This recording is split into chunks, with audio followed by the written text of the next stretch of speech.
Gold, trusted gold buyers. మీరు తాకట్టు పెట్టిన బంగారాన్ని విడిపించి ఈ రోజు ఉన్న మార్కెట్ ధరకు కొనబడను.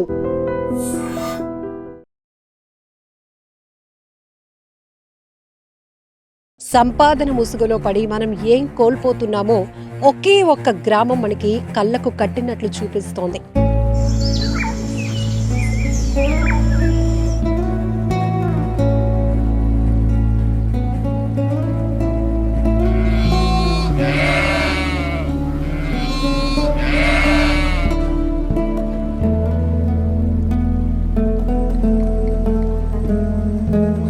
రెండు 2019 సంవత్సరంలో ఏర్పాటైన ఈ గ్రామం ఇప్పుడు 60 ఎకరాల విస్తీర్ణంలో ఎటు చూసినా కూడా మనకి ఆనాటి జీవన విధానం ఎలా ఉండేది ఇదంతా చెప్పే కన్నా ఇదంతా మీకు ఐ డ్రీమ్ ఛానల్లో చూపిస్తే బాగుంటుందని కూర్మ గ్రామానికి వచ్చేసాం. వైదిక గ్రామం.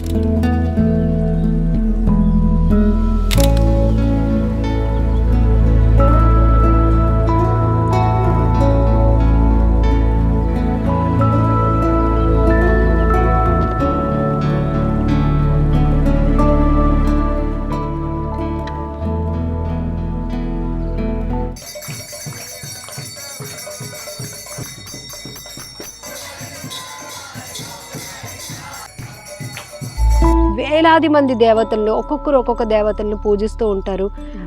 ఎవరి భక్తి వాళ్ళది. కానీ మనం హిందువులు అనేటప్పటికి ఏంటి ఫస్ట్ గా మనం దేన్ని ప్రాముఖ్యంగా తీసుకోవాలి అంటే వేదాస్, పురాణాస్, ఉపనిషత్స్ దీని నుంచి రిలేట్ అయి ఉండాలి. అందరినీ మనం గురువుగా స్వీకరించి వాళ్ళు చెప్పే మార్గంలో మనం వెళ్ళటం వల్ల అది రైట్ వే కాదు అనేది భగవద్గీత స్వయంగా చెప్తోంది. ఎవరు గురువు? గురువు అంటే అతను ఆత్మదర్శి అయి ఉండాలన్నమాట. హరే కృష్ణ. అంటే మనకి వేదాలు, ఉపనిషత్తులు ఇలా చాలా ఉన్నాయి. ఒక్కొక్కరు ఒక్కొక్క రకమైన ఈ స్పిరిచువల్ డిస్కషన్స్ వచ్చినప్పుడు ఒక్కొక్కరు ఒక్కొక్క దాన్ని గైడ్గా తీసుకుని ఉంటారు. అయితే మనకి కూడా ఒక కన్ఫ్యూజన్ ఏంటి అంటే మీరు అనునిత్యం కృష్ణరామ నామస్మరణలో ఉంటారు కాబట్టి హరే కృష్ణ హరే రామ అని. బట్ మిగతా వాళ్ళు వేలాది మంది దేవతలను ఒక్కొక్కరు ఒక్కొక్క దేవతలను పూజిస్తూ ఉంటారు. ఎవరి భక్తి వాళ్ళది. కానీ మనం హిందువులు అనేటప్పటికి ఏంటి ఫస్ట్ గా మనం దేన్ని ప్రాముఖ్యంగా తీసుకోవాలి అంటారు? యాక్చువల్గా శృతి, స్మృతి, పురాణాది పంచరాత్రి విధిం విన ఐకాంతికిర్ హరేర్ భక్తిర్ ఉత్పాత ఏవే కల్పతే. యాక్చువల్ మన వేదాస్లో ఏం చెప్పబడిందంటే మనము ఏ గ్రంథమైనా పవిత్ర గ్రంథం అని భావించాలి అంటే ఆ గ్రంథము దేని మీద ఆధారపడి ఉండాలి అంటే వేదాలలో నుంచన్నా అది ఆధారపడి ఉండాలి, లేదా స్మృతి అంటే ఉపనిషత్తులు, లేదా పురాణాస్. ఈ మూడింటి నుంచే మనం రిఫరెన్సెస్ తీసుకోవాలండి. అంతేకాని ఎవరో రాశారు బుక్స్ అది తీసేసుకొని నాకు భక్తి అర్థమైపోయింది లేకపోతే నాకు ఆధ్యాత్మికం వచ్చేసింది అని ఇలా బుక్స్ చదవడం కాదు. ఆ బుక్ ఆథర్ లేదా అతని గురువు లేదా ఆ బుక్ దేనికి సంబంధించింది అంటే మనం దేన్ని ప్రామాణికంగా తీసుకోవాలి. ఐదర్ వేదాస్, పురాణాస్, ఉపనిషత్స్ దీని నుంచి రిలేట్ అయి ఉండాలి. ఓకే. కానీ ఇవి కూడా చాలా బుక్స్ ఉన్నాయి. పురాణాస్లో 18 పురాణాస్ ఉన్నాయి, ఉపనిషత్తులో 108 ఉపనిషత్తులు ఉన్నాయి, వేదాస్లో 4 వేదాస్ ఉన్నాయి. ఒక్కొక్క వేదం చదవాలంటే 12.5 సంవత్సరాలు పడుతుంది. ఆ మనిషి ఆయువంతా అయిపోతుంది. అది చదవడం ఏమో మళ్ళీ ఆచరించడం కూడా చాలా డీప్ గా వెళ్ళాలి. మళ్ళీ కృష్ణుడు చెప్తున్నాడు భగవద్గీతలో వేదాస్ చదివిన తర్వాత కూడా లాస్ట్ కి కన్క్లూజన్ లేకుండా మిగిలిపోయే వాళ్ళు చాలా మంది ఉంటారంట. అంటే భగవంతుడు ఆకారుడా నిరాకారుడా క్వశ్చన్ దగ్గరకు వచ్చి ఆగిపోతారండి. అంటే అతనికి రూపం ఉంటుందా? ఇది చాలా మందిలో ఉన్న డౌట్. భగవంతుడికి రూపం, మనం అనేక రూపాల్లో భగవంతుడిని కొలుస్తున్నాం. కానీ రూపం లేనివాడు అంటే ఏ జీవిలోనైనా తాను ఉన్నాను అనేవాడే పరమాత్మ అంటాం. ఇది ఒక లెవెల్ ఆఫ్ అండర్స్టాండింగ్. ఇది వేదాస్ లో కన్క్లూజన్ లేకుండా ఎండ్ అయిపోయే స్టేట్మెంట్ ఇది. ఏంటంటే భగవంతుడు సర్వంతర్యామి అన్నిట్లో ఉన్నాడు కానీ అతను నిర్గుణుడు నిరాకారుడు అని చెప్పేస్తారు ఫైనల్ గా. కానీ యాక్చువల్గా వేదాస్లోనే చాలా ఇంపార్టెంట్ వాక్యం ఉంది, నారాయణ పర అవ్యక్తాత్. Narayana is the supreme person, he is a person, he staying in Narayana పర. అంటే ఈ భౌతిక జగత్తుకి పైన ఉన్న లోకంలో నారాయణుడు అనే వ్యక్తి ఉన్నాడు అని చెప్తున్నారు. పర్సన్ మీన్స్ అంటే ఒక రూపం ఉంది కదా. ఉంది. ఇక్కడికి మీరు చూడండి, భగవంతుడికి రూపం ఉంది, ఒక ఆన్సర్ దొరికింది, ఒప్పుకున్నాను. రెండోది ఏ గ్రంథం చదవాలి. ఇక్కడ మనం కొంచెం అన్నిటినీ కూడా కలపాలి అండి. అన్ని గ్రంథాలను కూడా కొంచెం మనము డీప్గా అనలైజ్ చేయాలి. ఇవన్నీ గ్రంథాలు రాసింది ఎవరు? యాక్చువల్గా వ్యాస మహర్షి. వ్యాస మహర్షి మనకు ప్రామాణిక ఆచార్యులు. ఎందుకో వ్యాసాయ విష్ణు రూపాయ వ్యాస రూపాయ విష్ణువే. వ్యాసుడు విష్ణువు కాబట్టి ఆయన ఇప్పుడు భగవంతుడి గురించి చెప్పాలంటే ఎవరు చెప్పాలంటే నేను చెప్పలేను, భగవంతుడే చెప్పాలి. కాబట్టి ఆయన వ్యాస రూపంలో వచ్చి అన్ని ఈ ఇన్ఫర్మేషన్ మనకి ఇచ్చాడు. ఎవరు? ఈ భౌతిక జగత్తులో మనకు ఇన్ఫర్మేషన్ ఇచ్చింది వ్యాసుడు. సో వ్యాసుడు ఇచ్చిన దాంట్లో వేదాలు, పురాణాలు, ఉపనిషత్తులు ఉన్నాయి. మరి ఇందులో ఏది కన్క్లూజన్ అంటే వేదాలు చదవడానికి ఆయువు తక్కువ ఉంది, ఉపనిషత్తులు చాలా టఫ్, ఒకవేళ అర్థం చేసుకున్న దాన్ని ఒక్కొక్కరు ఒక్కొక్క అర్థంగా చెప్తున్నారు. అందుకనే భగవంతుడు ఏం చెప్తున్నాడంటే నేను 4 పరంపరాస్ అంటారు, అంటే ఏమంటారు, డిసిప్లిక్ సక్సెషన్, అంటే ఇంకా చెప్పాలంటే 4 స్కూల్ ఆఫ్ థాట్స్. ఓకే. అందులో ఫస్ట్ భగవంతుడు ఉపదేశించింది అంటే శ్రీకృష్ణుడు 4 జ్ఞానం ఇచ్చారండి. లక్ష్మీదేవికి, ఎవరైతే చిన్నజీయర్ స్వామి వారు ఉన్నారు కదా ఆయన ఆచరించేది శ్రీ వైష్ణవం. తర్వాత బ్రహ్మదేవుడికి, ఇప్పుడు మేము ఆచరించేది బ్రహ్మ వైష్ణవ గౌడీయ సాంప్రదాయం మాది. తర్వాత రుద్ర సాంప్రదాయం, ఇంకొకటి కుమార సాంప్రదాయం. ఈ 4కి ఫస్ట్ ఈ నాలెడ్జ్ ఇవ్వబడింది, ఈ వేద జ్ఞానము. ఈ 4 వాళ్ళ శిష్యులకు బోధించారు, వాళ్ళు వాళ్ళ శిష్యులకు. ఇలా ప్రభుపాద, ఇప్పుడు ఎవరైతే నేను ఇస్కాన్ ఫౌండర్ అన్నాను, ఆయన ఆచార్యుడు. సో ఈ 4 పరంపరలో నుంచి వచ్చిన వ్యక్తులని మనము ఒక గురువులాగా అంగీకరించాలి, ఫస్ట్ థింగ్. ఓకే. ఇంకా ఈ 4 పరంపర నుంచి కాకుండా వేరే దగ్గర స్వీకరిస్తే అది శాస్త్రం ఒప్పుకోవట్లేదు. ఎవరినంటే వాళ్ళని గురువులాగా స్వీకరించలేము. అసలు గురువు ఎవరు? సో నేను మీ ఫస్ట్ క్వశ్చన్ అది క్లియర్ చేసేస్తా. Why there is no one book ఎందుకు లేదు? సో ఈ వేదాలు, ఉపనిషత్తులు, పురాణాలు అన్ని కూడా కలియుగ జనులని కన్ఫ్యూజన్ చేస్తున్నాయని వ్యాస మహర్షి యొక్క గురువు నారదముని వ్యాసుడి దగ్గరకు వచ్చి నువ్వు అందరినీ కూడా కన్ఫ్యూజ్ చేసేస్తున్నావు. ఏమని? ఓకే, నువ్వు ఈ దేవతను ఆరాధించు, ఆరోగ్యం బాగుంటుంది, నీ బిజినెస్ బాగుండాలి అంటే నువ్వు ఈ రత్నం పెట్టుకో, ఈ ఉంగరం పెట్టుకో, లేదా ఈ వ్రతం చేపించు అని వాళ్ళకన్నీ కూడా భౌతికమైన ప్రేరణలు కలిగిస్తున్నావు. But ultimately the goal of life is to go back to Krishna, భగవంతుడి దగ్గరికి వెళ్ళడం అనేది నువ్వు మర్చిపోయావు. So write one book which completes అన్ని వేదాలు, ఉపనిషత్తులు, పురాణాలు అన్ని కలిపి ఒక పుస్తకం రాయి అన్నారు. అప్పుడు వ్యాస మహర్షులు రాసిన చివరిది శ్రీమద్ భాగవతం. ఓకే. అందుకనే ప్రతి ఒక్కరింట్లో శ్రీమద్ భాగవతం ఉండాలి. కానీ శ్రీమద్ భాగవతంని కూడా ఫస్ట్ అవన్నీ స్టోరీ లాగా ఉంటుంది, కానీ దానికన్నా ముందు మనకు బేసిక్ అండర్స్టాండింగ్ రావాలి. కాబట్టి మన ముఖ్యమైన ప్రముఖమైన పుస్తకం భగవద్గీత అండి. భగవద్గీత యథాతథము. సో భగవద్గీతను ఎందుకు మరి ఇంత ప్రామాణికంగా తీసుకోవాలి అంటే కృష్ణుడు భగవద్గీతలో ఏం చెప్తున్నాడంటే వేదైశ్చ సర్వైర్ అహమేవ వేద్య, అంటే అర్జున అన్ని వేదాలు నువ్వు చదివినా కూడా చివరికి నన్ను తెలుసుకోవాలి, కాబట్టి డైరెక్ట్గా నన్ను తెలుసుకో. ఇది conclusion. That is why Bhagavad Gita is మనము అంగీకరించాలి. మళ్ళీ భగవద్గీత దేని కిందకి వస్తుంది? నేను ఫస్ట్ మీకు చెప్పాను, శృతి, స్మృతి, పురాణ, ఈ 3 నుంచే మనం కన్సిడర్ చేయాలి. కానీ ఎవరు మామూలు వ్యక్తి రాసిన బుక్స్ చదవదు. సో ఇప్పుడు ఇది గీత, భగవద్గీత అంటే ఉపనిషత్ అనమాట. సో ఉపనిషత్తుల కిందికి వచ్చింది అంటే రచించింది వ్యాస మహర్షి, కాబట్టి ఇది ప్రామాణికమైన పుస్తకము.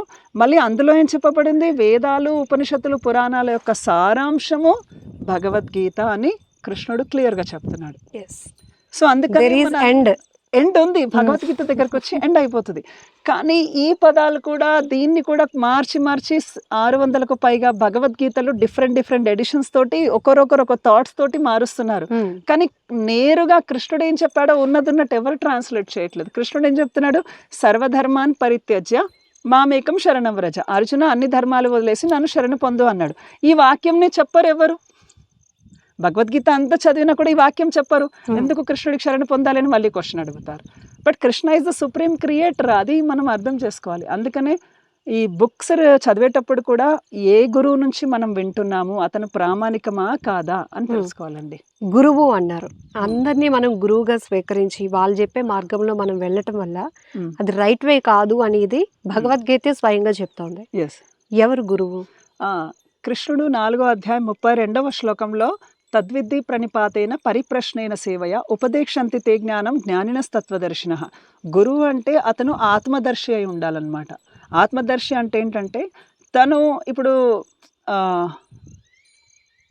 ఈ భౌతిక జగత్తులో ఉన్న దుఃఖాల గురించి తెలుసు, ఆధ్యాత్మిక లోకంలో జరిగే విషయాల గురించి తెలుసు, ప్రతి ఒక్క జీవుడు పడే బాధల గురించి కూడా తనకు తెలుసు అనమాట. అతను ఆత్మదర్శి అంటారు లేదా తత్వదర్శి అంటారు.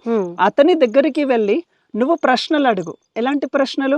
వై గాడ్ క్రియేటెడ్ దిస్, అసలు భగవంతుడు ఎందుకు ఇది క్రియేట్ చేశాడు. మొన్న ఒక 5th క్లాస్ అబ్బాయి అండి వచ్చి సీరియస్గా అడుగుతున్నాడు అనమాట. అసలు ఎందుకండి దేవుడు ఇంత కష్టపెడుతున్నాడు, స్కూల్కి పంపిస్తున్నాడు, హోంవర్క్లు రాపిస్తున్నాడు, నిజంగా ఇట్లా అడుగుతున్నాడు, అసలు ఎందుకు మనం తయారు చేశాడు అన్నాడు. కృష్ణుడు ఇదే చెప్తున్నాడు, ఏమని మమైవాంశో జీవలోకే జీవభూత సనాతన. అర్జున, అందరూ నా అంశలే, నాతోటి ఉండేవాళ్ళే, కానీ వాళ్ళు ఈ ప్రకృతి లోపల, ఈ శరీరం లోపల బంధింపబడ్డారు. సో అందుకని మనము నిజమైన గురువుని ఎవరైతే మనం ఆశ్రయిస్తాం కదా, ఆ గురువు మనకి భగవంతుడైన శ్రీకృష్ణుడు. శాస్త్రాల సారం ఎక్స్ప్లెయిన్ చేయాలండి, అతను గురువు. మళ్ళీ ఇంకా ఈజీగా చెప్పాలంటే నేను ఇప్పుడు నలుగురు చెప్పాను. ఫస్ట్ ఈ నలుగురు నుంచి ఎవరెవరు? లక్ష్మీదేవి, బ్రహ్మ, రుద్ర అంటే శివుడు, కుమార అంటే బ్రహ్మకి నాలుగురు కుమారులు ఉన్నారండి. కుమారాస్ అంటారు. అందులో ఒకరు సనత్ కుమార్ అని ఉంటారు. అతని నుంచి వచ్చిన గురు పరంపర. ఈ నలుగురు నుంచి ఏ గురువు వచ్చినా మనం యాక్సెప్ట్ చేయొచ్చు. కానీ ఎవరైనా ఇట్లా నేను ఇంట్లో కూర్చున్నాను, నాకు పూర్తి జ్ఞానం వచ్చేసింది, నేను మీకు జ్ఞానం బోధిస్తాను రండి అంటే, మీకేం జరగబోతుందో నేను చెప్పగలుగుతాను, మీ సమస్యలు తీర్చేయగలుగుతాను అంటే కాదు. ఎందుకంటే సమస్యలు ఎవరు తీర్చలేరండి. ఒకవేళ ఇప్పుడు అంటే నేను వేరే రిలీజియన్స్ గురించి చెప్పట్లేదు, జస్ట్ ఎగ్జాంపుల్ చెప్తున్నాను. అందరూ ఆరోగ్యాలు బాగు చేస్తామని ఎన్నెన్నో సభలు కొందరు నిర్వహిస్తున్నారు, కానీ ఆ నయం చేసే వాళ్ళే జెమ్స్ హాస్పిటల్లో నాకు కనిపిస్తున్నారు. మరి ఇట్లా జరుగుతుంది చీటింగ్. సో ఎవరు ఏది నయం చేయలేరండి. జీవుడు చేసిన కర్మ ప్రకారంగా చాలా వరకు అనుభవించాలి. కొన్ని ఉపశమనాలు దొరుకుతాయి, కానీ ఫైనల్గా మాత్రం one has to suffer his destination. అతను అనుభవించాల్సిందే. మేబీ అది పెద్ద మొత్తంలో చిన్న మొత్తంలో అనేది ఉపశమనం కలిగించవచ్చు, కానీ అల్టిమేట్లీ అందుకే ఇట్లా కొందరు చెప్తారు కదా, ఇట్లా కొన్ని మ్యాజిక్స్ చేస్తారు, నీ ప్రాబ్లమ్స్ అన్నీ తొలగిపోతాయి, ఇంతే ఒక 5,000 ఇచ్చేసి కాళ్ళు మొక్కేసి నీకు అన్ని ప్రాబ్లమ్స్ తొలగిపోతాయి. ఇలాంటి అనేక వేరే వేరే మతాలలో కూడా ఇలాంటి సిస్టమ్స్ ఉన్నాయి, బ్లాక్ మ్యాజిక్స్. ఇవన్నీ నమ్మకండి, శాస్త్రంని నమ్మండి, భగవద్గీతని నమ్మండి. Thank you.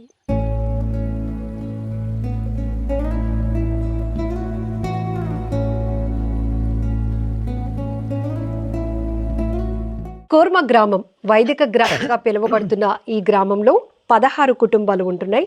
వచ్చే ప్రతి ఒక్క విజిటర్ ఇక్కడ ఆ ప్రాచీన అంటే పాతకాలపు పద్ధతిలో జీవన విధానం ఎలా ఉండేది, ఇప్పటికీ కూడా ఇంత బిజీ లైఫ్లో ఈ టెక్నాలజీతో పరుగులు పెడుతున్న లైఫ్లో ఇది సాధ్యమేనా అనుకున్న వాళ్ళకి వాళ్ళ లైఫ్ స్టైల్ని మనకి కళ్ళకు కట్టినట్లు చూపిస్తున్నారు. ఇప్పుడు మనం ఒక హౌస్ని చూద్దాం. సో ఈ ఇంటిలో ఉన్నటువంటి వాతావరణం పూర్తిగా హరే కృష్ణ. సరే వివరిస్తారా? ఎస్, యాక్చువల్గా ఇది ప్రసాద్ ప్రభు వాళ్ళ ఫ్యామిలీ ఇంటికి మనం వచ్చాము. సో ఇక్కడ ఏదైతే ఇప్పుడు కిచెన్లో అలుకుతున్నారు కదా, మనం చూడొచ్చు. యాక్చువల్గా ఇప్పుడు నాన్ రెన్యూవబుల్ రిసోర్సెస్ అంటారు. మీరు ఎప్పుడైనా విన్నారండి నాన్ రెన్యూవబుల్ అని? అంటే భూమి లోపల కొన్ని ఇంధనాలు ఉంటాయి అన్నమాట. ఆ ఇంధనాలు ఎప్పుడైతే మనిషి బయటికి తీస్తాడో ఆ ఇంధనాలు మళ్ళీ అందులో తయారవ్వవు. అర్థమవుతుంది కదండి. సో అట్లా ఇప్పుడు మనం ఏదైతే ఎల్పిజి వాడుతున్నాం కదా, ఇది భూమి నుంచే తీస్తున్నారు. ఇలా భూమిలో ఉన్న రెన్యూవబుల్ రిసోర్సెస్ పూర్తిగా ఎప్పుడు అయిపోతాయో అప్పుడు భూమి కొలాప్స్ అవుతుంది. ఇప్పుడు అదే జరుగుతుంది. పెట్రోల్ ఇవన్నీ తీస్తున్నారు, మళ్ళీ అవి తయారవ్వవు. అంటే భూమి లోపల ఖాళీ స్థలం ఏర్పడుతుంది, దీనివల్ల డిస్టర్బెన్సెస్ అవుతాయి. కానీ మీరు పూర్వం చూస్తే వంట చేయడానికి కర్రలు వాడేవారు, వంట చేయడానికి కర్రలు ఉపయోగించేవారు. ఆ కర్రలు కూడా ఇక్కడ మీరు ఎన్ని కొండలు ఉన్నాయి చూస్తున్నారు కదా, ఈ కొండలున్న వేస్ట్ కర్ర అంతా కూడా తెచ్చుకుంటున్నాం. First thing. రెండోది, ఈ కర్రలు ఏదైతే మనము పొయ్యికి వాడుతున్నామో ఆ కాలిన తర్వాత ఆ బూడిదని మనం పాత్రలు తోమడానికి యూస్ చేస్తున్నాం. మీరు ఎప్పుడైనా ప్లేట్స్, డిష్ బార్స్ చూసారా? విమ్ డిష్ బార్ అంటారు అడ్వర్టైజ్మెంట్స్, నీట్గా తెల్లగా తోముతాయి. కానీ యాక్చువల్గా ఆ కెమికల్ పోయడం వల్ల ఏమవుతుందంటే అందులో కొన్ని కెమికల్ పార్టికల్స్ ప్లేట్లోనే ఉండిపోతాయి. దానివల్ల స్కిన్ ప్రాబ్లమ్స్ అన్నీ కూడా ఫ్యూచర్లో వచ్చే ఛాన్సెస్ ఉన్నాయి. అందుకే ఈ మధ్య చాలా మంది స్కిన్ ప్రాబ్లమ్స్ వస్తున్నాయి. సో కానీ అదే మీరు బూడిదతో తోమండి ప్లేట్, ఈవెన్ ఎంత ఆయిలీ ఉన్నా కూడా జస్ట్ కొంచెం బూడిదేస్తే క్లీన్ అయిపోతుంది. అందుకని మనము దీనికి రావాల్సి వస్తుంది అనమాట. సో బూడిద ఉపయోగించవచ్చు, కర్రలతోటి యూజ్ చేయడం వల్ల పొల్యూషన్ ఉండదు. రెండోది, భూమి నుంచి అందులో భూగర్భ ఇంధనాలు తీయాల్సిన అవసరం లేదు. రెండోది, ఇక్కడ మనం ఏదైతే పేడతోటి మీరు అలికారు కదా, ఇల్లు చూసారు కదా, సో ఇప్పుడు నడుచుకుంటూ వస్తామా, ఇప్పుడు మీరు అదే పేడతోటి ఫ్లోరింగ్ ఉంటే ఇంట్లోకి రాగానే ఏ బ్యాక్టీరియా మన ఒంట్లో ఉన్నా కూడా ఇంట్లోపలికి ప్రవేశించదు.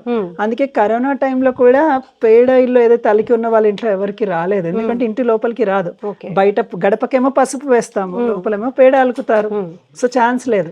అందుకని పొయ్యిలు మేము ప్రతి 1 వీక్కి 15 డేస్కి మొత్తం కిచెన్ అంతా అలికేస్తారు. సో ప్రతి ఇంటిలో ఒక బావి కనపడుతోంది. అవునండి, అవును. చక్కగా ఎత్తులో వాటర్ ఉంటాయండి, ఇవే తాగుతుంటాం. ఇవే ఇంకా ఇది ఫిల్టర్ వాటర్ కన్నా బాగుంటాయి ఇవి. ఎవరైనా విజిటర్స్ కూడా ఈ వీడియో చూసిన వాళ్ళు కూడా వచ్చి కొంచెం వాటర్ తాగి వెళ్ళొచ్చు, ఎందుకంటే ఈ వాటర్ చాలా శక్తివంతమైనవి అన్నమాట. ఇక్కడే చాలా కూల్ గా ఉంది, చాలా చల్లగా అనిపిస్తోంది కూడా. ఈవెన్ ఎంత ఎండలో వచ్చినా కూడా ఫ్రిడ్జ్ వాటర్ లాగా చల్లగా ఉంటాయి ఇవి. అంటే చాలా మందికి కూర్మ గ్రామం అక్కడే ఎందుకు అంత మారుమూల ప్రాంతంలో అని, అదే ఏదైనా దానికి వెనకతలో ఆలోచన వెనకతలు ఏదైనా ఉందా? ఉందండి. ఒకటి సింపుల్ లివింగ్ ఇక్కడ ఈజీ అవుతుంది, ఇంకొకటి ఆధునిక లైఫ్ స్టైల్ అనేది వాళ్ళ ఇంపాక్ట్ మా మీద పడకుండా ఉండడానికి కూడా ఇంత లోపలికి రావడం జరిగింది. ఇప్పుడు సిటీ లైఫ్ స్టైల్ సిటీకి దగ్గర ఉంటే ఆ లైఫ్ స్టైల్ ఇక్కడ పిల్లల మీద కూడా పడుతుంది ఇంపాక్ట్, అందుకే ఆ లైఫ్ స్టైల్ పడకుండా ఇంత లోపలికి రావడం జరిగింది. ప్లస్ ఇంకా కూడా ఇక్కడ ఉన్న గ్రామాలు ఎంతో కొంత పూర్వం ఉన్న జీవన విధానమే ఆచరిస్తున్నారు చాలా మంది. ఇక్కడ కూడా కర్రలు పోయి ఇవన్నీ వాడుతున్నారు, ఇక్కడ కూడా కొన్ని సంస్కృతులు ఉన్నాయి అన్నమాట. ఇప్పుడు ఉదాహరణకి ఇప్పుడు ఆధునిక స్టూడెంట్స్ తీసుకోండి, పడుకునేటప్పుడు 2కి 1 గంటకు పడుకుంటారు, దేవుని స్మరణ చేసి పడుకోరు కదా జనరల్ గా. టైర్డ్ అని కాదు, అంటే పడుకునే ముందు భగవంతుని స్మరణ చేయాలి. పూర్వం ఏంటంటే పడుకునేటప్పుడు లేచేటప్పుడు ఎప్పుడు భగవంతుడు రామ గోవింద అనుకుంటే లేచేవాళ్ళు. ఇప్పుడు లేచేటప్పుడు కానీ ఆ ఫోన్లో ఏమొస్తుందో మెసేజ్ అది ఆలోచించుకుంటూ లేస్తాడు, పడుకునేటప్పుడు లాస్ట్ ఇట్లా స్మార్ట్ ఫోన్ చూసి పడుకుంటారు. కానీ ఈ ఊర్లలో ఎలా ఉందంటే సంస్కృతి ఇప్పుడు కూడా పూర్వం ఉన్న వాళ్ళు భగవంతుని ఇచ్చిన స్మరణలు అవి ఉన్నాయి, అందుకే మాకు ఇంత లోపలికి రావడం జరిగింది. ఒకటి కల్చర్ ప్రకారం, రెండోది సిటీ ఎఫెక్ట్ పడకుండా ఉండాలి అంటే సిటీకి చాలా దూరంలో ఉండాలని ఇంత దూరంగా వచ్చాం. థర్డ్ రీజన్ ఈ బావి నీళ్ళు చూసారు కదా, చాలా ఫ్రెష్ గా ఉన్నాయి, 7 feet లోనే ఉంటాయి నీళ్లు. ఈ నీళ్లు గురించి ఇంత లోపలికి వచ్చామండి. ఇప్పుడు వాటర్ లేవనుకోండి, మనం ఏం చేయాలంటే మోటార్ పంప్స్ వాడాలి, ఎలక్ట్రిసిటీ అవసరం, అందుకని నీళ్లు ఉంటేనే మనిషి మనుగడ ఉంటుంది. కాబట్టి 3 reasons, ఒకటి వచ్చేసి సిటీ ఎఫెక్ట్ పడద్దు, రెండోది వచ్చేసి వాటర్ గురించి, మూడోది వచ్చేసి వేదిక్ కల్చర్ అనేది సింపుల్ లివింగ్ ఇక్కడ సూటబుల్ అన్నమాట. హరే కృష్ణ. నమో విష్ణుపాదాయ కృష్ణ ప్రేష్టాయ భూతలే శ్రీమతే భక్తి వేదాంత స్వామిన్నితి నామినే నమస్తే సారస్వతే దేవే గౌరవాణి ప్రచారిణే నిర్విశేష శూన్యవాది పాశ్చాత్య దేశతారిణే హరే కృష్ణ కృష్ణ కృష్ణ హరే హరే హరే రామ రామ రామ హరే హరే.